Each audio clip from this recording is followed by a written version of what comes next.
In my last publication, I made a video citing what the president of Iran, Mr. Masoud Pezeshkian, what he said, that the Iranian economy is at the verge of collapsing in 3 weeks if a quick deal negotiation is not made.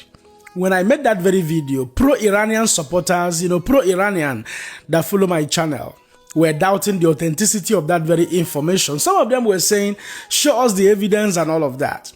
Let me say something, because this very section, I have a few things to clarify and also to show you what is trending currently from the Middle East. You see, before I make my videos, before I make my content, that is why many a times it takes me a lot of time before I publish my video, aside the fact that between United States of America and Nigeria, there is about 7 hours difference in time zone. But every content you see me publish here has been verified effectively, extensively, to a very large extent. You see, since this war broke out, there has been a whole lot of propaganda AI videos. Let me give you an example. When Iranian Revolutionary Guard fired a missile against Saudi Arabia Prince Sultan Air Base, which is co-owned by Saudi Arabia and United States of America, immediately there were thousands of AI videos showing where Iranian ballistic missiles shot down American fighter jets, which is not true. It never happened.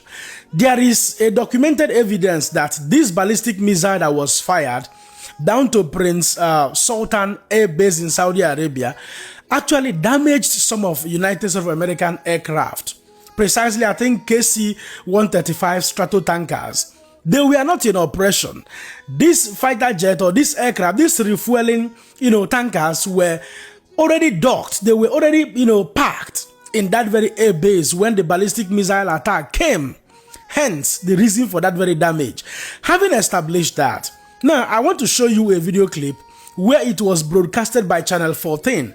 And this publication is actually for those of you who follow me religiously on this very channel.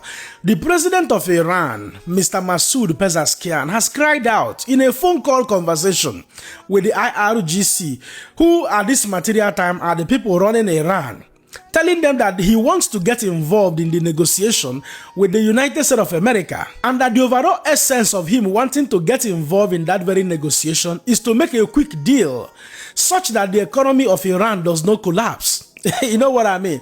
But then the IRGC, commander or representative told him, no, that is the reason why we must not get you involved, because if we get you involved, you will, out of curiosity, you will be too quick to abandon everything and make a quick, deal or negotiation with the United States of America.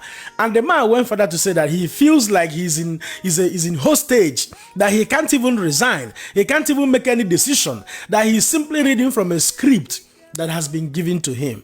All of these are happening in Iran. And I can tell you categorically, after you watch this very video, you will see the massive air bombardment and strikes going on in Isfahan, one of the cities in Iran that hosts about 2.3 million of Iranians. This very location that hosts the Iranian enriched uranium, as well as missile development and nuclear weapon development facilities, is currently under fire by the United States of America and Israel, both day and night. Mona, watch the video. פזשקיאן ביקש להיות מעורב במשא ומתן עם האמריקאים וטען, עבאס ארקצ'י הוא שר החוץ שאני בחרתי. הסיכוי היחיד שלנו לשרוד הוא הסכם מהיר עם האמריקנים, כדי שהכלכלה תנצל מהתמוטטות מוחלטת. אחמד ויידי, מפקד משמרות המהפכה, התפרץ לדבריו ואמר, בדיוק בגלל זה אסור לך להתקרב למשא ומתן. אתה מוכן לתת הכל כדי שהאמריקנים יוותרו על הסנקציות. הנשיא פזשקיאן חתם את השיחה. אני מרגיש בן ערובה. אתם לא נותנים לי להתפטר ולא לעשות כלום. התפקיד היחיד שיש לי הוא לקרוא את התכתיבים המגוחכים שלכם. הציטוטים האלה מלמדים שלמשמרות המהפכה יש שליטה מוחלטת באיראן, ושהם מובילים קו קיצוני וקשוח במערכה.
More so, there is something significant that happened, which I want to personally commend the Prime Minister of Israel, Mr. Benjamin Netanyahu, and at the same time commend the Israeli Defense Force.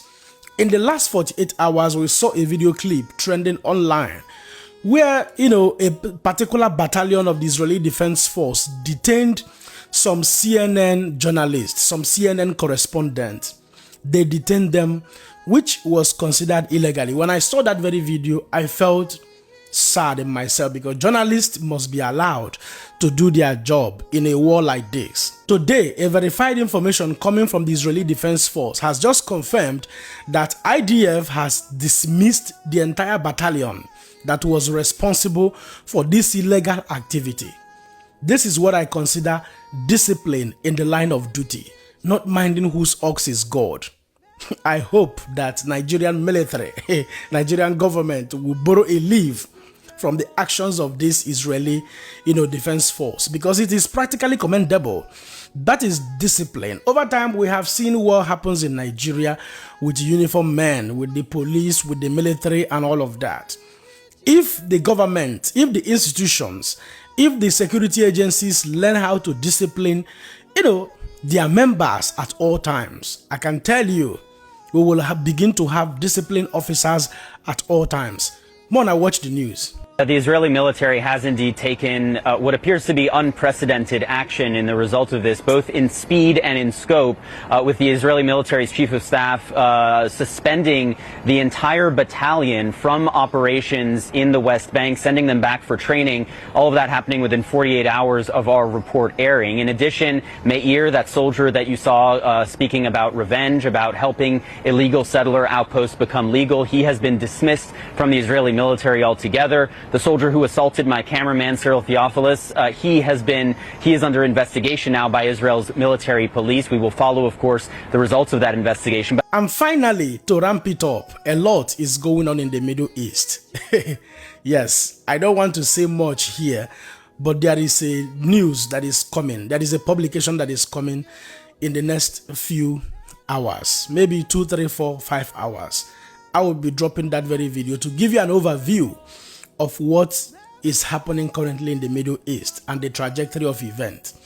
All of this massive airstrike now going on between Israel and the United States of America down to Iran, down to Tehran. It is strategic. There is no gainsaying, or there is no point in denying the fact that the Persians are fighters. Iranians, Iran, Islamic Republic of Iran, indeed, they have a very tough military.